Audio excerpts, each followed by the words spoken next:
To your yard, man. You want it.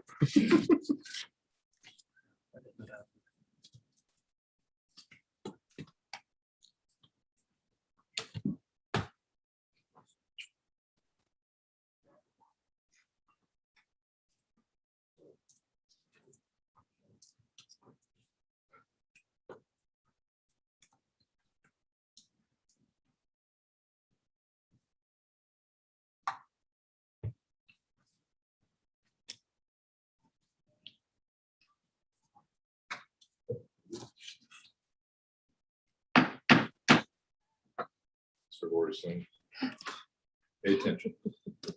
All right, welcome to the September 2nd, 2021 Southeast Polk School Board meeting.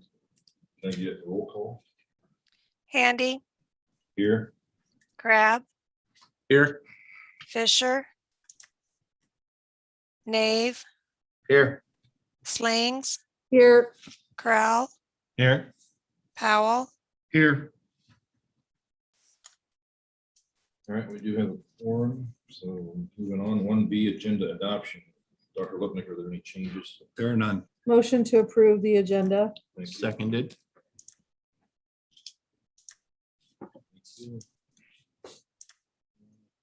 1C, district vision and mission. Mr. Powell. Open. Yeah, vote. Crab, Yes. Fisher, oops, Nave, Yes. Slings, Yes. Crowell, Yes. Powell, Yes. Handy, Yes. Excited. I would say heaven help us that day that motion doesn't pass, because then we've got bigger problems. Just do it. All right. Now 1C, district vision and mission. Southeast Polk Community School District, learn, lead, and live. Success for college, career, and civic life. Engage all students in learning a challenging curriculum. Deliver it through quality instruction. Thank you very much. All right, 1D, this is time for public comments. If there's anybody that wishes to address the board for anything, whether on the agenda or not, this is the time to do so. Give them 3 minutes. Yeah. Just rush it up. You coming up? Okay. I see nobody jumping up out of the audience. Were there any posted on the, or any emails? Yeah. Nothing. Moving right along, 1E, consent agenda. Motion to approve the consent agenda. Second. Thank you. Any questions or comments for staff? All right, hearing none. Karen? Nave, Yes. Slings, Yes. Crowell, Yes. Powell, Yes. Handy, Yes. Crab, Yes. Hey, this is to set the Autumndale public hearing. Motion on this one? Let's see, motion to set the date for the public hearing for September 16th to discuss the proposed land exchange with the owners of Toad Valley Golf Course. Second. Second. Thank you. Any questions?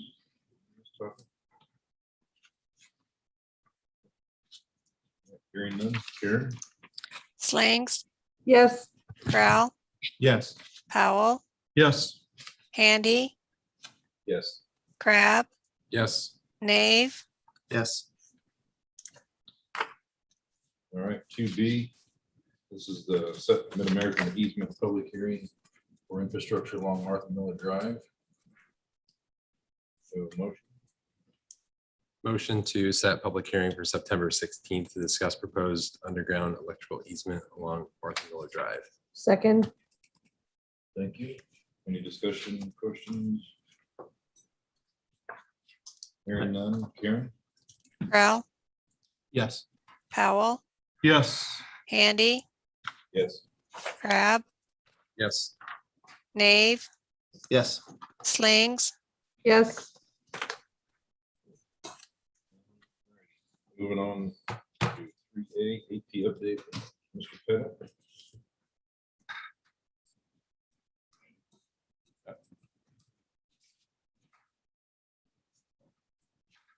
Good evening, board. Nice to be back talking about AP.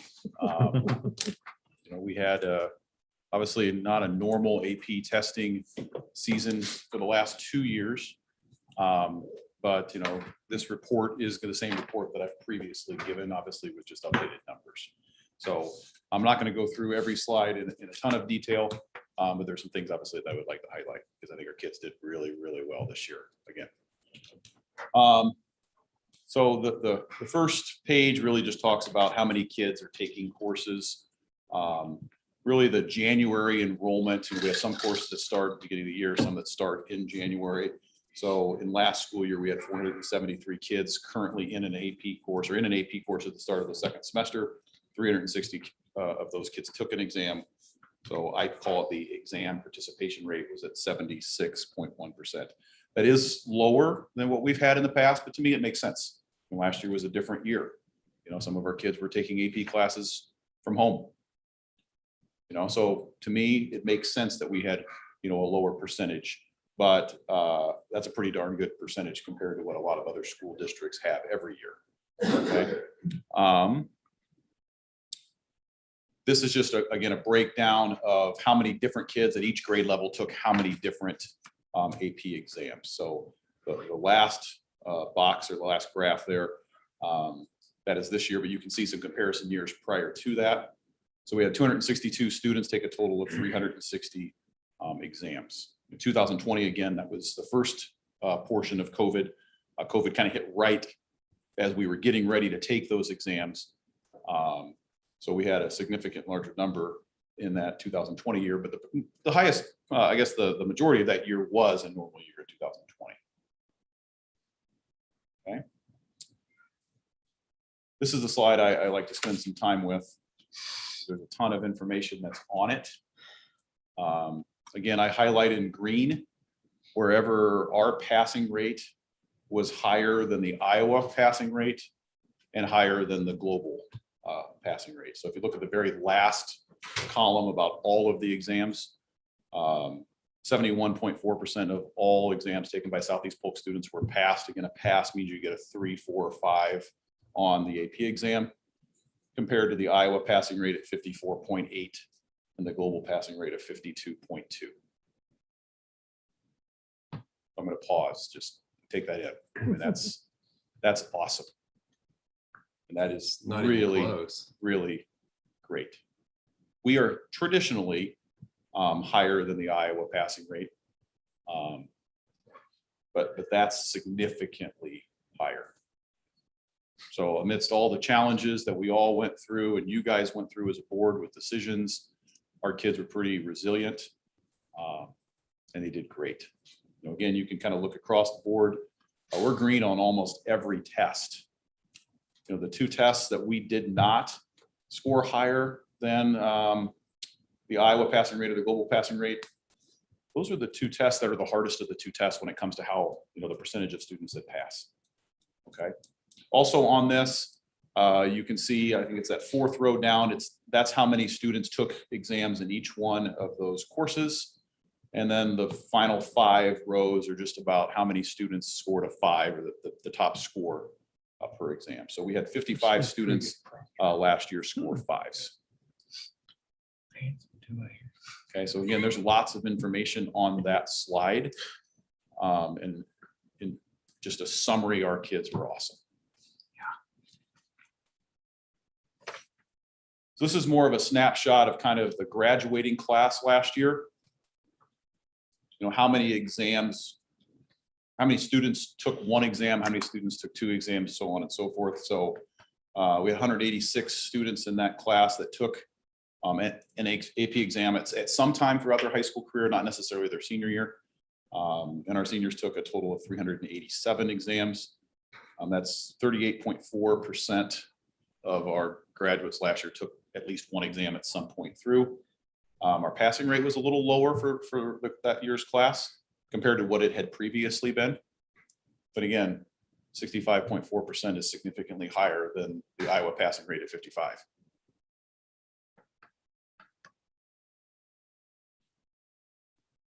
You know, the College Board has a couple of different levels of kind of distinction based off of, it's called the AP Scholar Award. So there's, I guess, 4 different ones, and you can kind of see how many kids in the class of 2021 were, I guess, earned the AP Scholar Award. We had 10, 7 had the scholars with honor. There's a description down below about what each one of those means. And 7 students were AP scholars with distinction. So to get up on this board, and that's a lot. These students, we have plaques in the Commons. You know, all 4 of those distinction levels will have its own plaque. So names, plates have been ordered. The goal is to have those updated before homecoming. So when we do kind of have our Hall of Honor, I guess, presentation and ceremony there, that those boards have been updated with the most recent information. So those have been ordered and they'll be updated hopefully in the next week or 2. So what's AP look like for this school year? You notice we have the 2 new columns there on the left, CSP and CSA. Those are computer science courses. Previously, we had offered the computer science courses through Project Lead the Way. Made a transition for this school year where we're going to offer those through AP. We think that's just a better, better experience for our kids. So we have 45 students in the first level program. 6 students are in the second level program. So in order to get into CSA, last year you would have had to take the Project Lead the Way version of CSP. It was kind of like Computer Science 1, Computer Science 2, if that makes sense. So we have, when I put this presentation together, we had 582 students enrolled in any of our AP courses. And then just a breakdown of how many kids are enrolled in how many courses by grade level. So again, we have 406 students this year that are enrolled in at least one AP course for the total 582. That 10th grade, is that mostly human geography or is that dispersed? That one is a pretty big jump, which you would expect to see in 10th grade. Yep, yeah, that's human geography, AP World History. Students take that. Okay. The new CSP course, we have some sophomores that are in that. Very few sophomores are in any of the AP language arts courses. Those are more junior, senior courses. Okay. Yeah, so primarily the human geography, world history, and then the computer science. Most of our math courses would be more junior, senior year. Science courses would be junior, senior year.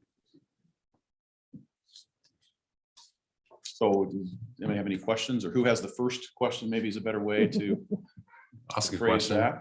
that. This looks like fantastic, especially given the year. What's your biggest takeaway from these numbers? And do you think that we'll be bouncing back to being in like in the 80 percentile for this year for passing? Well, just to go back to that, I have that on here. I don't think I don't have that slide on here. I don't know if we've ever been at the 80% passing mark. I think our top we've ever been at passing is like 75. I think, I mean, I could be wrong, but our passing rate, 71.4 is one of our top we've had. Sorry, exam participation rate is what I was Yes. looking at, yeah.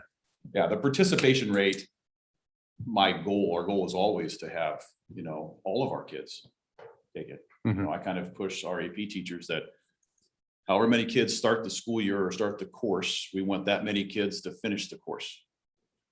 However many kids finish the course, we want all of those kids to take the test.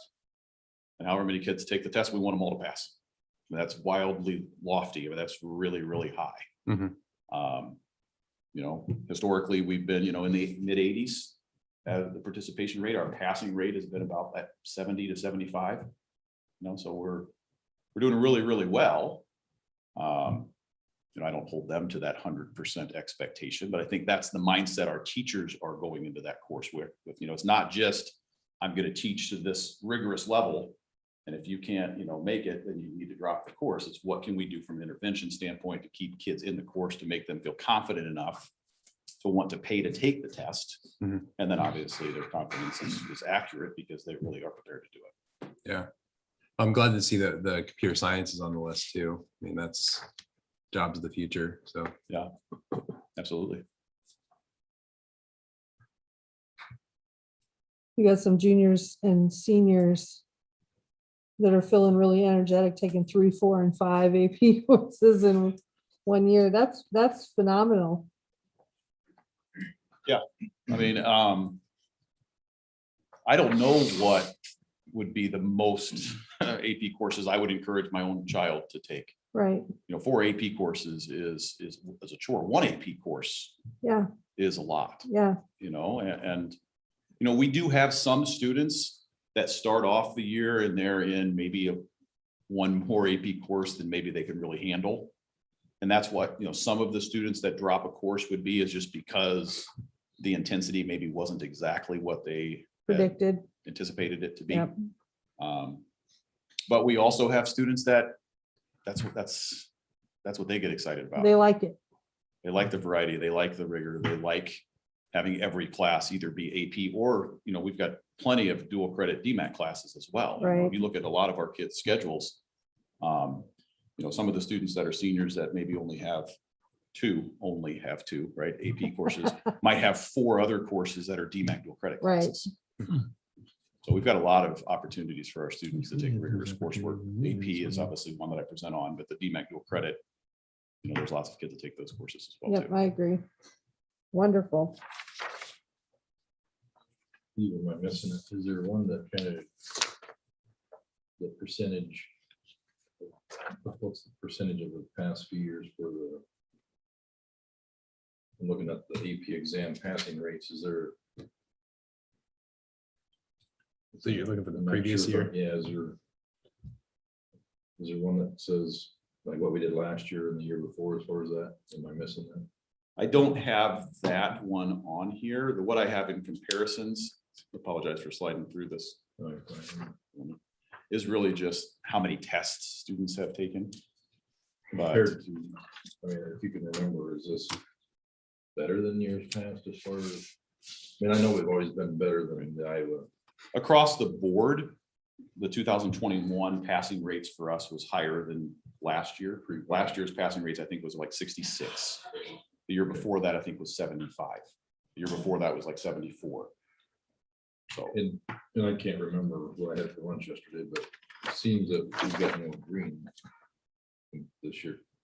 Is that there's been, again, don't quote me exactly. There's been, I think, 1 year where they were all green, Yeah, I think I remember that. but there's been other years where they're not, and that's something that we look at as a kind of an AP professional learning community is, what are the challenges? Another thing I want to at least publicly state is several of our teachers are AP readers.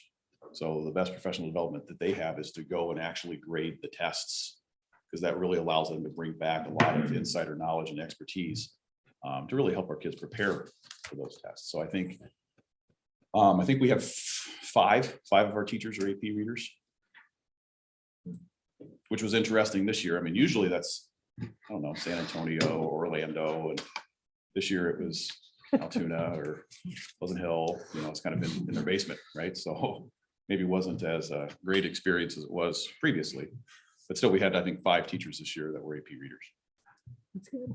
We'll just echo what Chad said. This is really good news for the times and conditions that they had to do it in. So kudos to all the students that worked hard last year.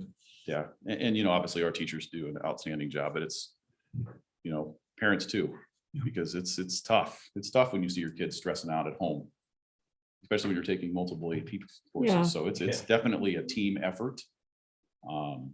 Students can't do it on their own. Teachers can't do it on their own. It's really a family type thing. So I commend everybody involved because we should be really proud with these results. Anything else from Mr. Pettit? Amazing. Great job. Thank you. Thank you. Thank you. 3B, enrollment update. Mr. Horton. Promise, Mr. Powell, I'd be brief. His beloved Buckeyes are on television tonight. Thank you, Mr. But, Horn. I think the one piece of what's at your place setting that popped my eyes this morning at it was about 9:15 when I ran these numbers, was our total of being up 188 students from where we were a year ago. And I actually went all the way back and started over and ran them again because I thought that can't be right. And then I looked for all kinds of typos and, where did I add an extra 100 students or something like that? And I could not find it if it exists. But I guess my best explanation would be a year ago at this time, if you remember, and maybe you don't, because maybe I'm the only person nerdy enough to remember this kind of stuff, but this is when we had a significant enrollment drop because families were trying to decide whether kids were going to come to school or not. Yeah. And that's when we first hit the -71. Because I went back because I was just sure this was not accurate. But we were -71 a year ago, and obviously those kids and families have returned, which is wonderful. Coupled with, the growth patterns of the school district, gave us I haven't seen 188 since I don't know when. I really can't remember when we had been that high. It's a great number, and I hope it stands. And maybe even continues to grow as the school year goes on. I know we still have a few families coming in. They just moved to the area or whatever, or they went, oh gosh, Labor Day is coming, so we should probably do something about school, whatever. And they're still kind of trickling in. So again, that number could continue to grow, which would be fantastic. I look at class averages and I go, yeah, kindergarten's a couple ticks too high. But overall, with the class average of 21 in our elementary schools, that's incredible. I'm super proud of that number, and I'm also really glad that the boundary adjustment that we did so many years ago still continues to hold out. And that's again, that, like Mr. Pettit said, that's a real testimony to everybody who had a hand in that. That's for sure. Obviously we're still monitoring kindergarten and those numbers and trying to direct kids and families to buildings where there aren't, more than 23 kids currently in kindergarten. And I noticed in 5th grade, we're starting to creep just a little bit in a couple different areas. But, another victory that really impressed me is, with Mitchellville at 226 overall, that's as big a number as we've seen there in a long time. And the class average being at 19, I can remember that being closer to 16, 17, in years past. So it's nice to see areas of growth where we haven't seen them maybe in the past. And then it's kind of nice to have big, healthy numbers in kindergarten at Runnels, to have those, I just can't get over the idea that we're just really fortunate right now. And hopefully, as the year goes on, through mitigation and through just sheer good teaching and the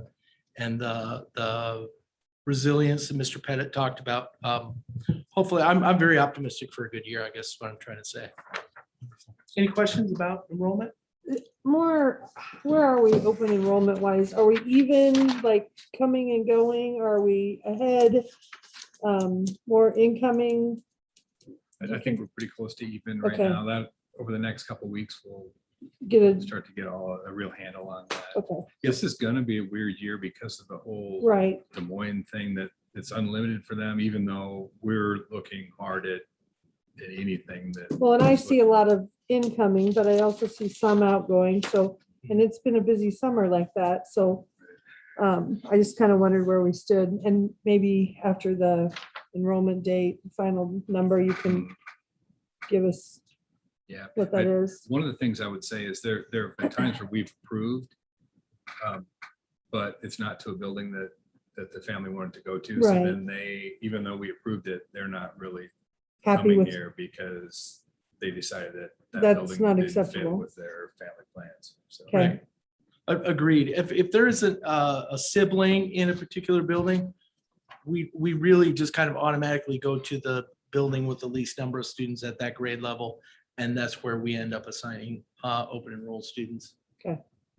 So are you assigning a lot to Mitchellville? Is that how we're getting that number up, or can you really say?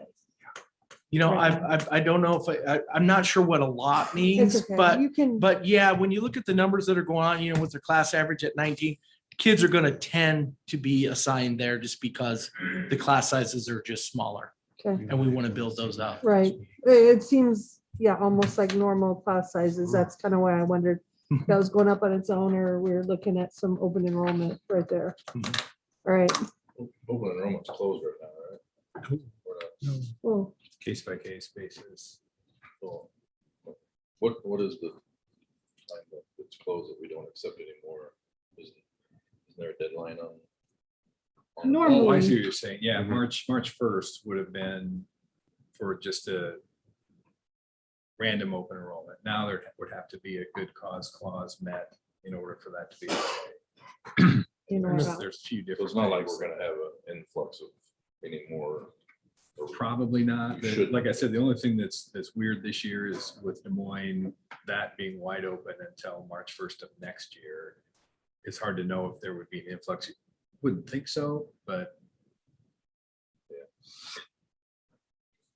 Mr. Horton, I just want to thank you for what you did for 4 miles, fourth grade class. Sure. Yeah, if you wouldn't have, I can just see how big they would have been. And thank you for seeing that before school started and fixing it. You bet. You bet. No problem at all. And I know the teacher is going over there with arguably like the best attitude ever. I mean, this is she's a blue chipper, 100%. Yeah. So I think they're gonna get, I think at the end of the year, they're gonna go, oh, you have to leave. And I know that's the way it's gonna be. And I feel badly for all of them, but you know, her home's at Willowbrook in her heart. But who knows? Yep, don't know. It'll be a fresh start for her next year. And she'll have a new principal next year. Yep. She didn't get to meet this year. thank you. Great. Thanks. Thanks, Thank you. Mr. Horton. All right, 3C technology upgrade.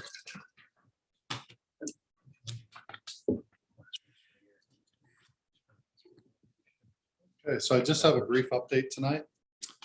This summer, we kept pretty busy. We inventoried all of the student Chromebooks, so probably sorted through 5,000 Chromebooks and then processed and took 3,025 new Chromebooks, got those distributed to grade 6 and then 9 through 12, redistributed all the other Chromebooks, and now we're in the process as kids come into our district. We've noticed a lot of kids coming in, so you know, we're on a daily basis, we're sending Chromebooks to buildings to get kids their device. Teachers are also getting new Chromebooks, and those half came in a few weeks ago and the other half just came in last Friday. So we've distributed Chromebooks at the high school. Mr. Daly was distributing some today to teachers, and then Spring Creek tomorrow, and we'll work our way to the elementaries next week and get those distributed. The big project this summer was our AV project. If you recall, the two big target dates were August 19th and 20th. Those were the professional development dates where teachers went through a 3-hour training with Tierney. And so the pressure was on to get all of the Clever Touch panels installed by the 19th, and the company, the vendor, did accomplish that. They finished a couple days early. Now I'm working with the vendor to get back into Delaware, Clay, Runnels, and Mitchellville and wrap up the audio enhancement piece. That's where the classrooms get the ceiling speakers and a teacher microphone and amplifier. Spring Creek, I visited with Mr. Bacom earlier in the spring. Once we realized that project was going to be pushed another year to 2024, decided to go ahead and bring Spring Creek on board as a regular install. Previously, we thought we could get by just with the Clever Touch panels in key classrooms, but we decided to put them in all classrooms along with the audio component as well, since they'll have 2.5 to 3 years to use it. So it's been a busy summer, but a good summer. Any questions for me? What What percentage would you say didn't return, like inventory wise, how are we? With, or damaged, ones that had to be replaced?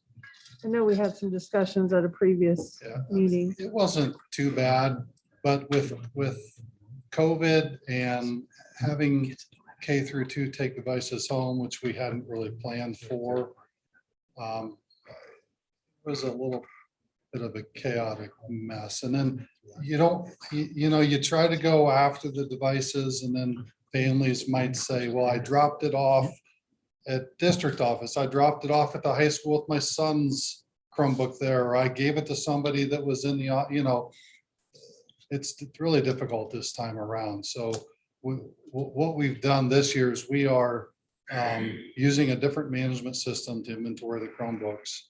And we're putting a little more effort on making sure the student keeps that exact Chromebook for the 3 years they have it. Before we had a batch of Chromebooks that needed a lot of repair frequently. So we do rapid exchanges. So a kid could have 3 or 4 different Chromebooks within 1 year. We want to move away from that model, and we'll have a much better handle on inventory. But I don't think our loss was that great, but the technicians certainly kept busy this summer with repairs. Okay, and Just are they basic. each machine with barcode though? Don't they have a Yeah. barcode? And I was thinking we had some tracking on each one of Yeah. them anyway, but And those that aren't returned, some of them are older, we just disable them. So if somebody does try to use them, they get a message that, contact Southeast Polk School District at this phone number and okay, return the device. okay. Have any, are we doing anything with mobile hotspots this year? Or not. We're not. No. Any other questions?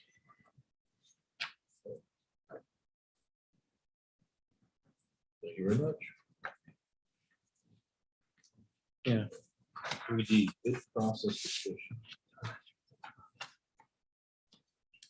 Good evening, board. It's good to be back in front of you in person. I wanted to talk through a little bit about the bid process as it relates to our construction projects, more commonly known as public improvement projects. Why do we do the bid process that we have to do? That's a simple answer, and that is because the Iowa code requires us to. Jason, do I need to minimize that a little bit? Could you turn this mouse off on me? It's by the Yeah, it's not operator. working now. Breaking the equipment already. Anyway, this is uploaded to the board agenda site, and you guys have this in front of you. Simple answer, chapter 26 requires us to, and there's certain thresholds we have to meet in order to do those bidding processes. I'm not going to go through all this. Public improvement is any kind of building construction project that happens with taxpayer money, public money. There are things that are not considered to be public improvements, but you can't see here. Public, not considered to be public improvements are emergency repairs. Sometimes things happen that go over the dollar threshold in which we would typically have to do bidding for, but because they're emergencies, we can have the AEA do special approval for that, so we can go ahead and move forward that quickly. Privately funded work is not something we have to do, is not considered public improvement. Goods or services or anything that's repairs and maintenance, those sorts of preventative maintenance things that we have. The threshold for public improvements now is $139,000. So anything over $139,000, we have to do bids for, we have to get architects for, we have to do all those things according to chapter 26. One of the things that chapter 26 does expressly state too, because there were issues across the state regarding split bidding. If a bigger project costs more than $139,000 and we decided to split those things into certain pieces, chapter 26 says, no, you cannot do that. That's illegal. You can't split those bids. So we can't do the stadium like 10 yards at a time. Cannot do that. Yeah. Nice thought, though. Sometimes the questions I get, okay, this project's only gonna cost us $150,000. Why do we have to pay extra to have an architect do these things? Everybody has their hands in the pocket sometimes, and the architects are in that pocket as well. We have to have them in place for those public approved projects, just according to chapter 26. If the bidder is the parent lowest responsible bidder, we have to accept them. There's only certain things we can and cannot do. And again, with this slide, you can't see much. Sorry about that. Still not working. One of the things we can do is ask for more information related to experience, number of employees, and their ability to finance the cost of public improvement. Things we provide, or things they have to provide to us are bond sureties and bond things to us. So if the insurance company says, okay, we believe your company is going to be ongoing, we believe you can do the work, we're going to issue a bond to the school district, because then that sets that financial liability to that particular bidder or the vendor. Along with competitive bidding processes, as a public entity, we have certain notices we have to do. It becomes a little bit challenging here at Southeast Polk because our newspaper of record really is the Herald Index. They publish once a week. Our board meetings on Thursdays. We have to get it a week early prior to the week publishing. So that's why sometimes when we do public hearing things, some of the dates get jostled around. We do use the Des Moines Register at times when we have to.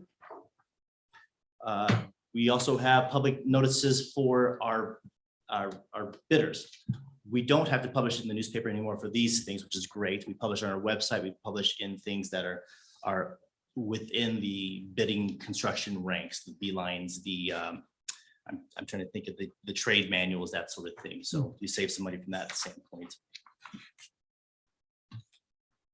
If circumstances go out of control, out of our control, things can be postponed, but again, we still have some notices to publish for that. This particular slide talks about rejection of all bids.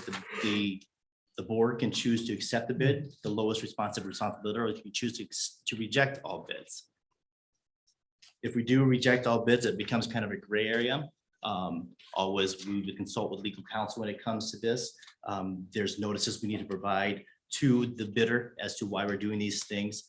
But those things are things that can be done if it is in the board's judgment to reject those bids. Just, does it clarify the exact reasons why you would do it? Or just not just because the board, I mean, do we have that much discretion to say we don't want any of the bids? Because, for example, and I brought up an issue with one and wonder why we had to take a low bid when you're $800,000 difference. Would that be a justified reason for the board to say, we need more clarification, we're gonna refuse these? Certainly. Certainly, it could be purely financial, it could be other things coming from that as well. But now the statute says there's only certain things we can do. That's why we always say contact legal counsel when it comes to those types of areas. Mostly with public improvement projects, these are large dollar projects, lots of money invested by construction companies and all those stuff. So that's why we always want to consult with legal counsel with that. So say that ever happened again, where we got into the questions and we rejected them. So what's the process? Obviously they're gonna stick to probably what their bids are. I mean, what does that change? If we reject all bids, we go back to step one. We go back to publishing notices, we go back to the public hearings, we do all those things again. We send the bids out again. And then I mean, there's a school district that's within our metro area that just simply did that here with one of their past projects. So it's going back to square one, really. So you do lose time. You do, yes. Which, And the idea there is if it is a financial thing where it was more than what we thought, the scope of the project changed a little bit, could change, and that's why the bids may be different coming in. Or the atmosphere, the environment of bidding construction materials changes, and that's why bids come in different.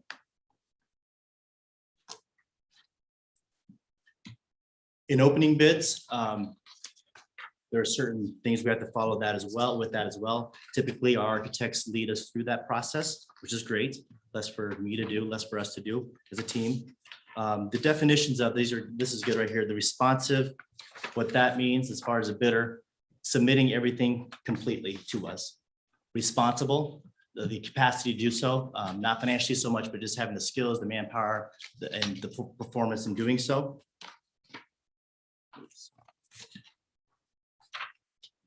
Owner has limited discretion in awarding to the lowest responsible bidder. And it's a business, sometimes it's a business judgment with the bidder, construction experience, ability to secure bonds and insurance. the word responsible there kind of pretty vague. Is it to be responsible? Trying not to get into the details of the other one, but you have the issues that we had, or that I had, I guess I should say. We had previous lawsuit. Is that a responsible bidder? Yeah, it's certainly subjective. Yeah. And that's why the board has discretion about what it is they can and won't accept. Now, if things, again, if there are questions further that you want for that particular bidder, there are questions we can ask of them, but it's very limited according to chapter 26. So who would be the final say of whether that's a responsible bidder? Well, let's just say the board decided, which that's not what happened, but we didn't think they were the responsible bidder. I'm reading it that we have to deny all bids based off that not being the responsible bidder, or do we just say, we don't believe you're a responsible bidder, go to the next one? Yeah, I think in that case, if that were to happen, if that's what the board's discretion was, we would certainly contact our legal counsel to kind of walk through that process. Again, there's money invested with this, these are large dollar values, and these are companies that want that business. So these rules are to protect public entities and also those construction managers out there, those construction vendors out there. And I think, and this is from my memory, but I think we had some of those questions when we started the remodel of the old high school to the junior high. There were some bids that maybe we weren't as interested in, and we had that discussion. So. Yeah, I'm obviously, this is because I asked for it and had some questions, and it just didn't make sense to me that, like, we're not comfortable, which it's too bad that you have to scrap every bid because you're not comfortable with one for certain reasons. And it doesn't seem like there's enough clarity in there that gives the board an understanding of when those bids come in. Obviously, we rely on Gary and his team to kind of, make sure those bids, they're comfortable. Sure. And on the face, there wasn't anything that really stood out. So, I mean, that's tough for at least me. I would assume it's tough for the other seven, but we don't have knowledge in construction. So when you go out and do that amount of money that we did, and you think, okay, is it the right thing? Is it not the right thing? Are we, am I being overdramatic on it? Stuff like that. So I guess that's kind of disappointing that it doesn't clarify it as much, because then we spend more money going back to legal counsel because we have questions. You guys are shaking your head at the board saying, what are these clowns doing? We think everything's fine. And then we're like, no, it's not. You get a guy like me that says, let's check into that a little bit more. So as you can see from the header on these slides, Allers and Cooney, who's our school district representative legal counsel, I knew that Danielle Hainfield, who's an attorney there, already invented this wheel. That's why I didn't. I kind of modified it for this particular presentation, which I think you can appreciate. Going from 50 slides to 20 slides tonight, it's good. Well, thank you. One of the things that she does recommend on here for the next slide is that if there is an intent for us to say we want to question the responsibility of the bidder, is to have a public hearing for that bidder here, to have that out and be open to discuss those things. But again, it might be something that we talked to legal counsel prior to having the public hearing. Yeah, and I guess that's the way I say it's a bad thing, is because if we say we don't like the bids, we do it, now we lose time, then we have to have a public hearing. So is it something, I mean, Kevin, at Yes. the board table though, when you say, you present to us, okay, this is a low bidder. And then the board, as a board, decides we're not going to take the low bidder, we're going to take the second low bid. We can do that at the board table with the vote, correct? You cannot do that Cannot do legally. that. Cannot. You have to take the lowest responsible bidder on the public improvement projects. that was my question on what is a responsible bidder? If you Yeah. have issues, why can't you, But if you have one that you don't really want to work with, you don't have a choice, do you? You can reject all bids start over. and start the process over. Well, I wonder, like, is there more that we can put into the request for these bids up front give me more detail, more We're specifications. asking more Yeah, from them quantitative upfront. Mhm. and Requirements. Yeah, requirements. And Mhm. I mean, are we asking or can we ask about like pending legal action and things like that that might be concerning to us? as You know, far that's as- something I'd have to ask, but I think that might be in the scope within that. Now, bid construction documents are just that, bid construction documents talking about specifications of the things we're trying to do. Mhm. So that might be outside the realm. I can certainly ask that question, but you know, for the most part, again, these are rules to help organize this particular public improvement projects to help defend, not defend, but to assist the owner and the bidders out there with these projects. Yeah, the only problem I see with it is this was such a new company. It wasn't even, they basically changed the name, changed directors, so that company is not a loss. Mhm. The previous company that they ran, you know, it's the corporation, if you will, that changed. So there's other corporations in the lawsuit, but now they went out and started a new company, call themselves something different. Right, maybe that would. Unless you know what the previous name was. I'm just thinking like the hiring discussion from the other day where it's like, if you can hire the right people up front, then it solves a lot of problems. Well, if we can ask the right questions, or change that process, the front end of things, maybe we don't get bidders in that we feel might be not responsible. Yeah. And I think too, not to speak specifically about what the project you're alluding to, but depending on the architect too, how much confidence do we have within the architects and what the work they do? Because they're kind of the people we lean on to make sure that GC, the general contractor, does the work they need to do. You know, the projects that are going on now, we have a very good, in my estimation, a very good architect team that has their thumb on the things that are going on with that particular project. When you say lowest responsible bidder, if somebody comes in like $1 under, is that enough That to is be the lowest? responsible Okay, bidder. there's not like Yes. a plus minus. No, What if you have two equal bids? we'll get to that. Oh, okay. Jumping ahead. Yep. And some discretion on the board piece of it. Tie bids, is that the next slide? Bids are tied. If identical bids are received, the owner has wide discretion in awarding the contract. And go back and look at, was everything done in good faith? Is in the best public interest, and it's free of personal favoritism. So we can go through all those rungs of criterias, and in the end, the board can make a decision they have based on whatever criteria it is or judgments that you have as a board. So I've never seen that happen. I've never heard of it happening. There's gonna be that day, we'll be like, what do we do? I mean, we've come close to not public improvement projects, but buses. We've come close to some of the bid mounts for buses, but not on I've never seen on a public improvement project. Any other questions regarding the bidding process, which is so Exciting. No, I appreciate you taking the time to put this together because it answers a lot of questions which probably should have asked 10 years ago. Sure. But we never had some of the concerns that I kind of come across. So I apologize to my fellow board members. That they had to sit through this, but you're well educated now on this topic and we'll make good decisions on the next one.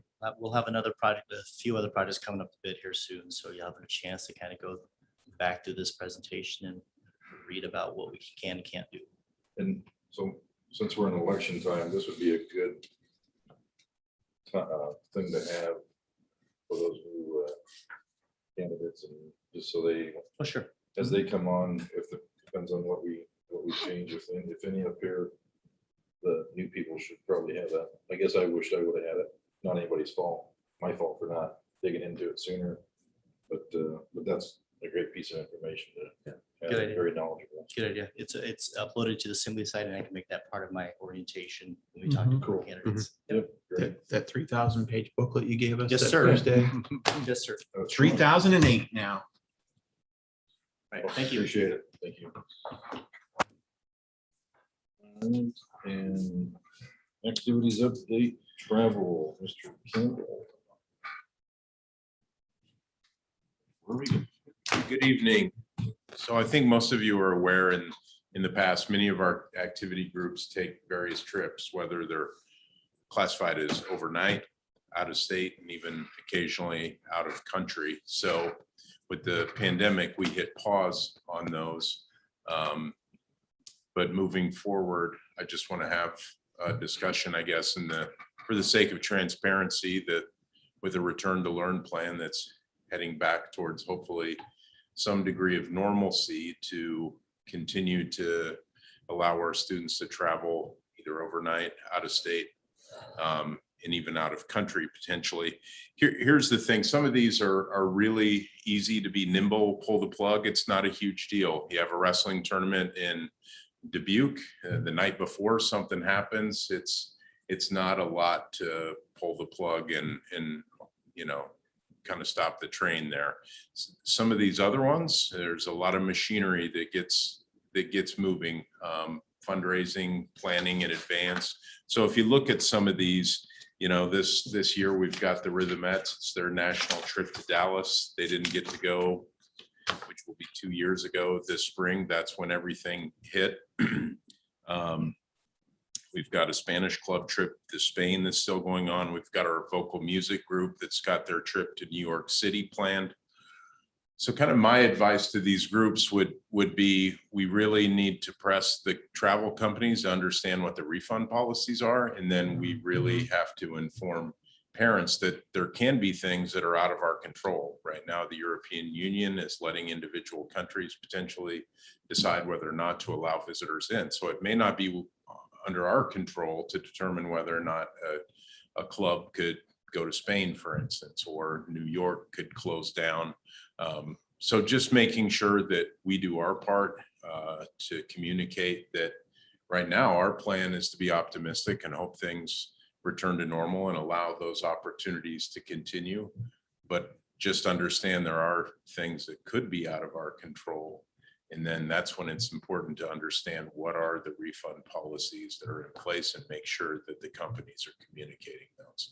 So I just wanted to come tonight just to say, if there were people that had questions or feedback they wanted to provide, because normally the process is they fill out a form and those kind of get presented at some point to you all. So Travel insurance, As I I would said, say, travel expect- insurance is, with COVID now, I'd say that's the #1 priority. If you can get some kind of coverage on the trips, just because some things will refund and some will just hold it. And I'm less concerned with the New York and the Texas ones because they're still inside continental United States. The Spain one gives me pause because my concern is not necessarily getting there, is there a possibility you're there and then can't get back for whatever reason?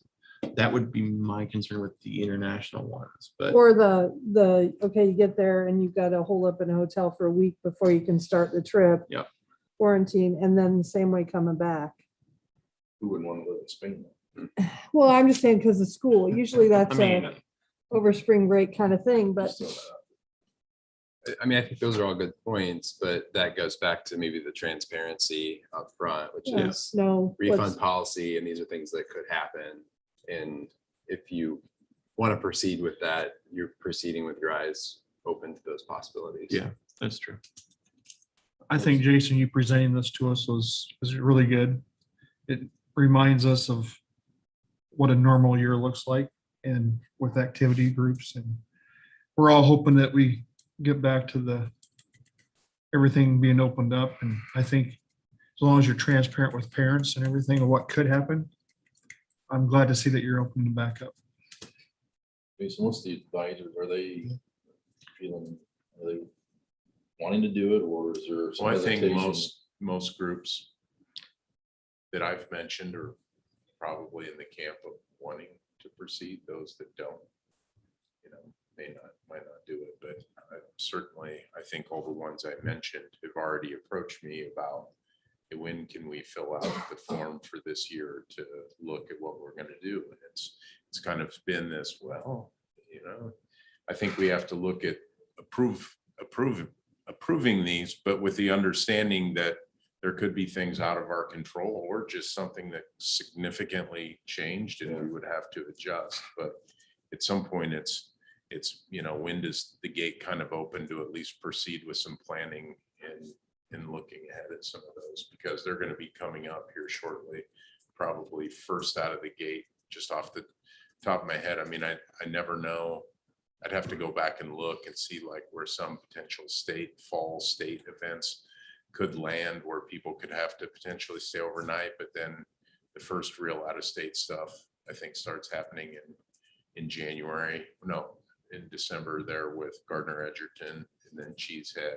And then the dominoes start to go with Rhythmettes and vocal music. So when you talk about fundraising, is it, I go out and raise my own money, or do they No, do like really not. cards and it's more of a, we'll just use the Spanish group. Is it all that funds go to that group? It's not Yes. necessarily, Right. so necessarily the fundraising wouldn't be a loss. It just wouldn't be for those kids that if they Yeah, didn't get to go. It'd still be a bitter pill if you're a Yeah. senior and you You're busting your butt to raise busting money your, to go to this. yeah, to go, and then they say, well, we'll apply it next year. Yeah. Then you're March kinda- 2020 comes to mind, and Right. But it never hurts to have too much money. Well, you can never have too much money. Right, Yeah. Kevin? But I guess if it's not kid specific and it's Correct. program related. But there are, some parents may elect to not fundraise and just say, I'm gonna write the check for the deposit for the trip. Oh, gotcha. Yeah. Okay.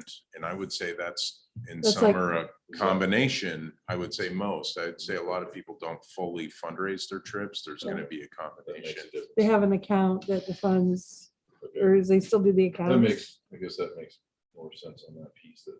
And that's why when I've communicated with the music group in particular, because I've had those because theirs is one of these big ones that requires a lot of advanced planning. It's just, we've got to make sure we understand what the refund policy is, and then we're communicating that to the parents. And then if unexpectedly the plug has to be pulled, yes, we know it's the most heartbreaking thing that's ever happened. We know that, but they need to be prepared for that could happen That's correct. going into it.